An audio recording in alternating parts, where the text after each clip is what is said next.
Hi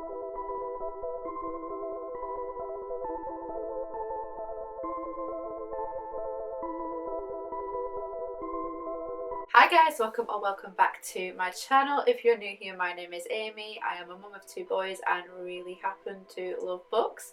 So if you'd like to join me on this cozy little corner of the internet, then please consider subscribing or liking this video. It would be amazing to have you here.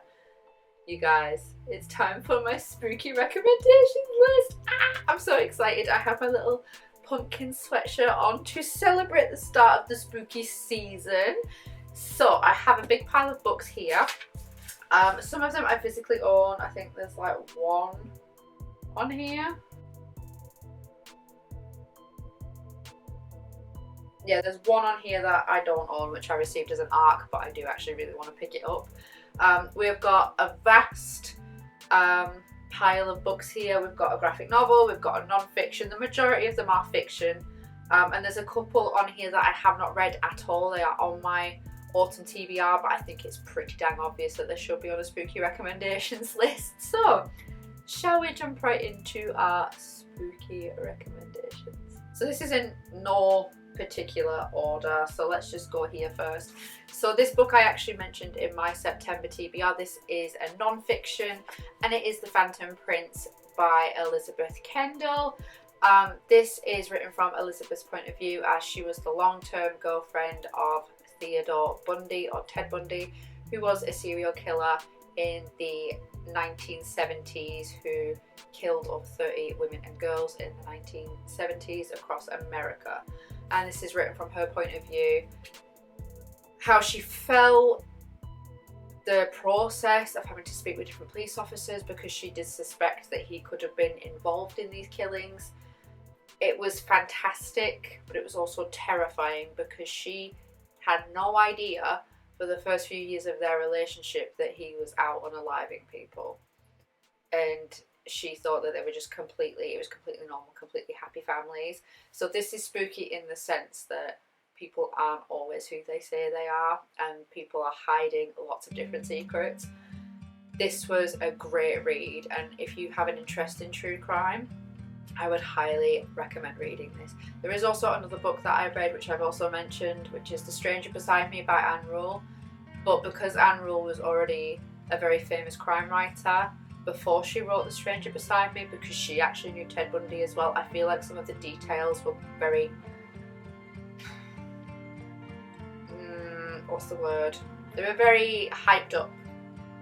And I feel like it had to be made Hollywood worthy.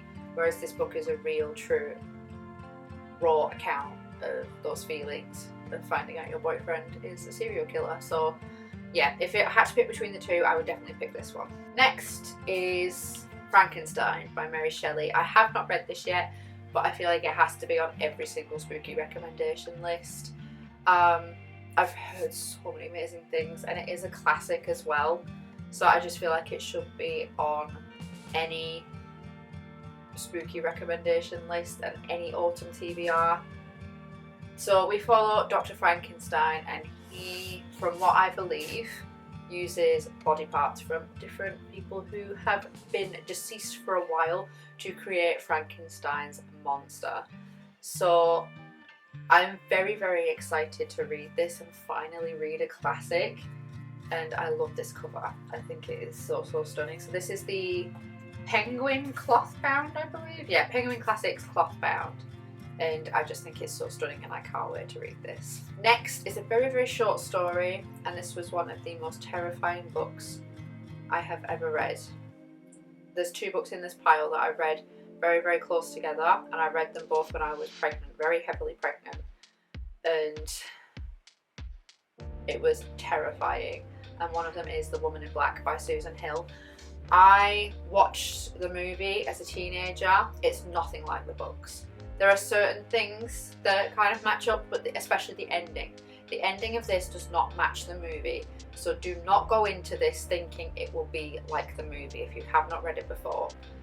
It's just a phenomenal book. The atmosphere is just absolutely terrifying. So we follow Arthur Kipps, and he is a lawyer who has been assigned to the case of Alice Drablow, the sole inhabitant of Eelmarsh House. The house stands at the end of a causeway, wreathed in fog and mystery, but it's not until he glimpses at a wasted young woman dressed in all black at the funeral that a creeping sense of unease begins to take hold, a feeling deepened by the reluctance of the locals to talk of the woman in black and her terrible purpose. This is just one of the most frightening books I have ever read, and the atmosphere is just perfect for the spooky season. So if you want a short book to read, this is very, very short. I would highly recommend reading this because it might be small, but it packs a lot of punch when it comes to being terrified. Next is another book that I haven't read yet, but I think no words are needed. The Exorcist by William Peter Blatty. Again, I've seen snippets of the movie. I'm a bit of a wimp, so I haven't watched the movie all the way through, but we follow a little girl called Regan who gets possessed by the devil or a demon, and the reason why it's called The Exorcist is because an exorcist is then called in to expel the demon from Regan. Medical tests shed no light on her symptoms, but it is as if a different personality has invaded her body. A Jesuit priest, Father Damien Kass, is called in.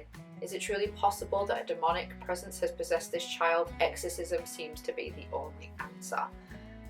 And this cover, I know it's the poster for the movie, but this is just harrowing. I think it is absolutely terrifying. It does seem to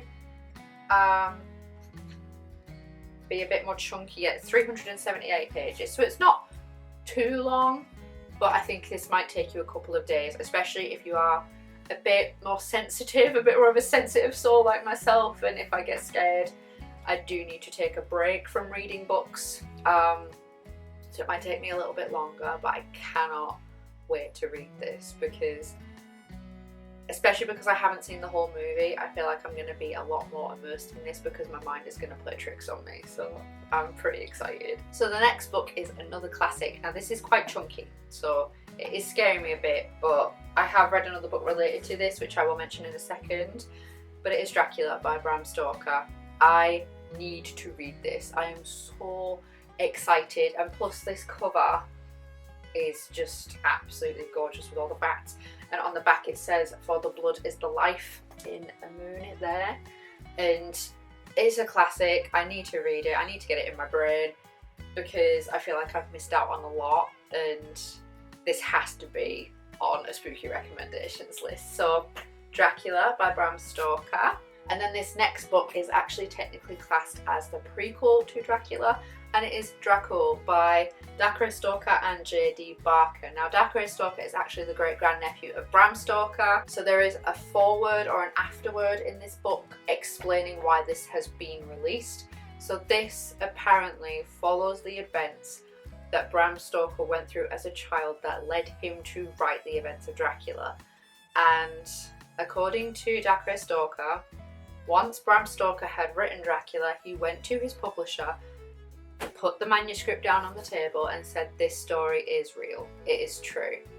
But at the time, Jack the Ripper was rampant through Whitechapel, and his publisher went, "Absolutely not. We already have people terrified enough as it is. We will publish it if you take certain parts out and you declare this book as fiction." But cheeky Bram Stoker, he decided he was going to send it to different publishers across the world with more bits added to each book. So every time he sent off a manuscript to a publisher in another country, he added another little bit that was taken out of the original. And I think it was like an extra, it was hundreds of pages that had been taken out just so it could have been published in the UK. And I think a team member of Apple or Microsoft ended up buying the original manuscript, and the Stoker family had to sign an NDA to say that they would never talk about it to the public, which I think is just absolutely crazy. So this is supposed to follow young Bram Stoker and the events that led him to write Dracula, because he apparently had experiences with vampires. 21-year-old Bram Stoker has barricaded himself inside the tower of a long-abandoned abbey. He's armed with mirrors and crucifixes, holy water, some white roses, a notebook and a gun. His only solace is a bottle of brandy. His prayer is that he will survive the night. The first speculation still surrounds what was in the missing first 100 pages of the original Dracula. Inspired by the notebooks and journals Bram Stoker left behind, Dracul takes us back to the very beginning to reveal what drove him to write one of the most terrifying stories ever told. And this was... I haven't read Dracula yet. I've read this and I was terrified, but I read this in 2 days. This is a chunky book, but I read it in 2 days. Absolutely harrowing, and I had nightmares about this. But would I read it again? Absolutely. So I would definitely put this on any spooky recommendation list. Okay, so we're about halfway through the list. So the next one I'm going to recommend is actually a duology, and it is The Ravens and the Monarchs by Kass and Danielle Page. So I would maybe put this in the cozy section as well, but it has more spooky vibes to it. So in The Ravens we follow 2 POVs, and it's the same POVs in the Monarchs as well. So we follow Vivian, who goes by Vivi in the books, and she has been accepted into Westerly College. And Westerly College has a lot of cliques and a lot of sorority houses, but the Ravens is the most popular one. But what people don't know, and the other sororities don't know, is that the Ravens are actually a group of witches, and they have trials to see who will be accepted as their next sister. And in the Ravens, their past kind of comes back to haunt them because of a tragic accident that happened with another one of their members years ago. And once Vivi enters into the group, that kind of triggers the events of them trying to find out why it's coming back to haunt them. And this is scary. Both of them are very, very scary. The Monarchs is a direct continuation. I did touch on the plot of this one briefly in my September wrap-up, so if you want to watch that, I'll pop that in the icon above my head. Scarlett is determined to become the sorority's president, but if a painful secret from her past ever comes to light, she could lose everything. Vivi longs to join the Ravens and become part of the magical sisterhood. The only thing standing in her way is Scarlett, who doesn't think Vivi is Raven material.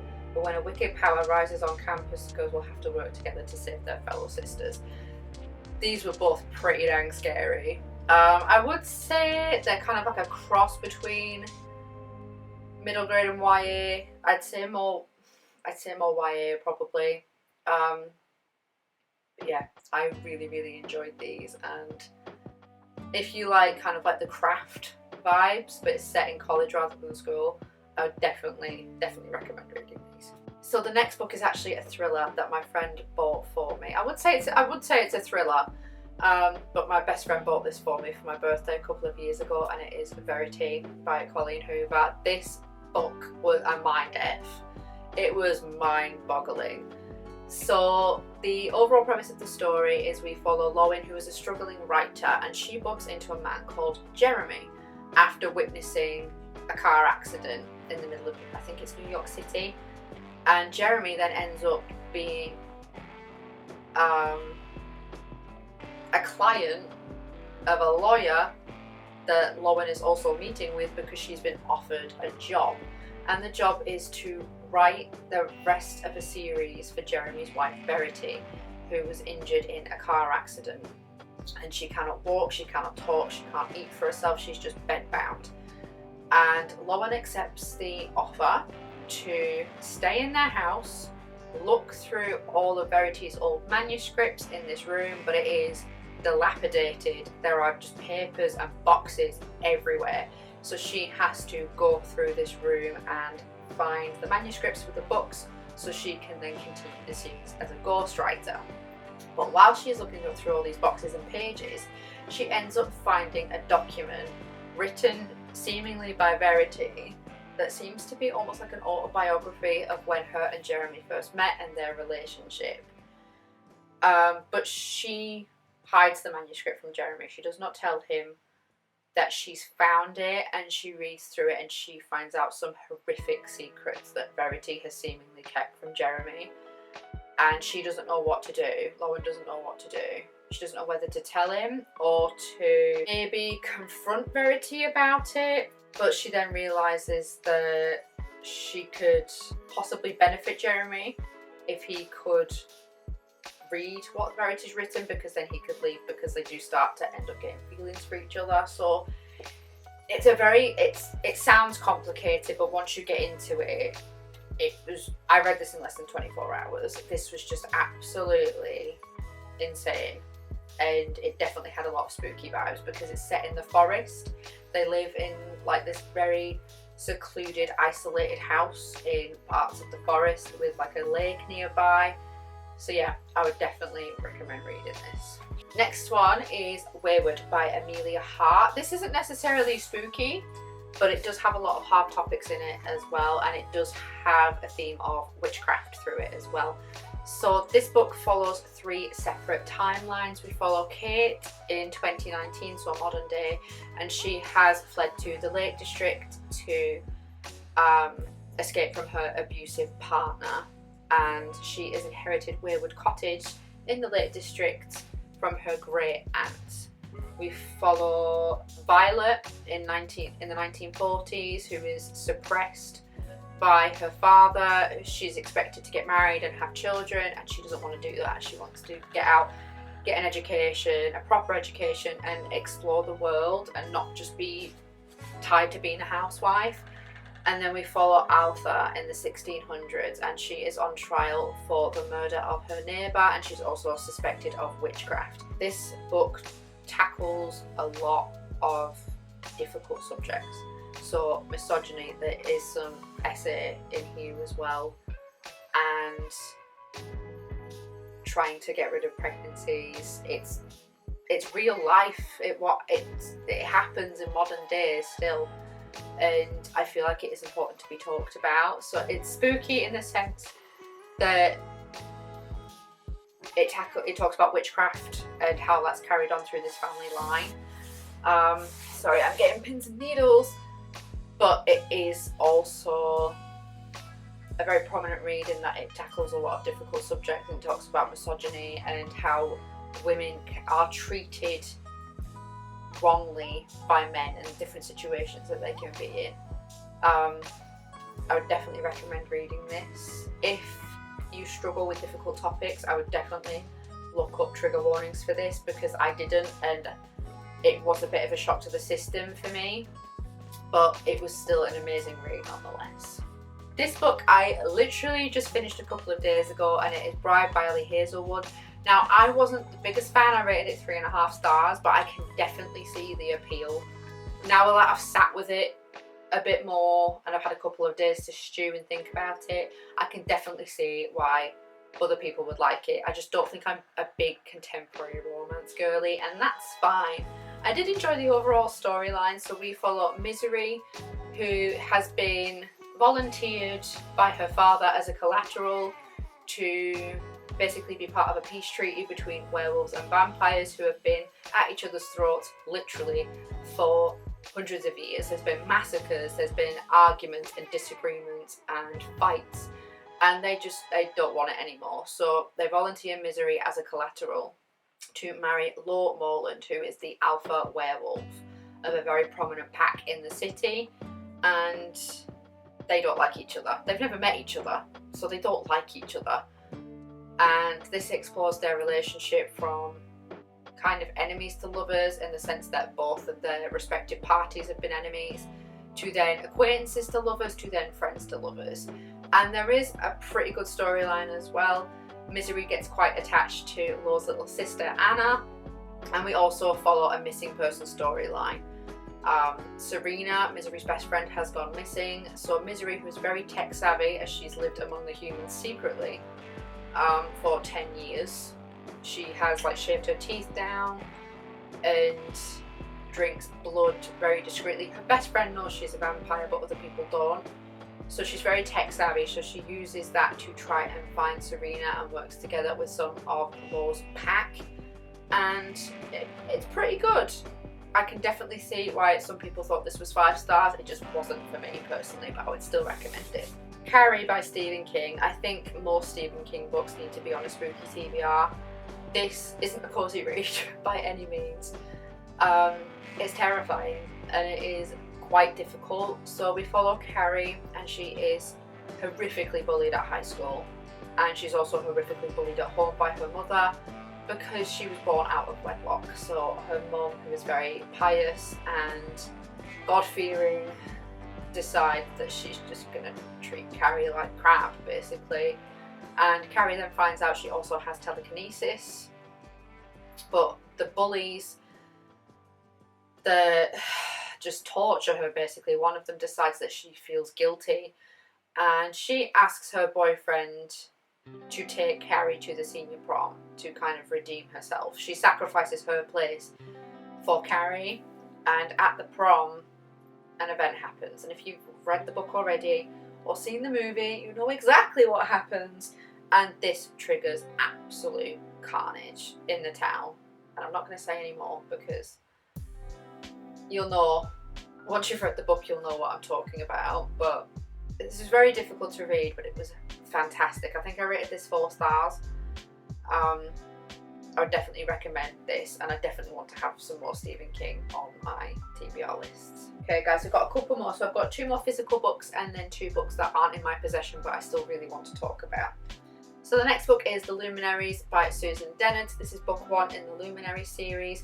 The next one is The Hunting Moon, which is just behind me, and then The Whispering Night, which is being released in November. So this is set in a forest. There's trials, there's kind of enemies to lovers. I really, really like this. I rated it 5 stars. So we follow Winnie, and her and her family were shunned after her father was feeding Luminary information to a rival clan.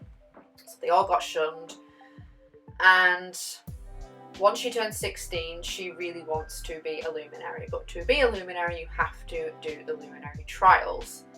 So she has to enlist the help of her former best friend Jay to help train her up so she can be as prepared as she can be for the Luminary trials.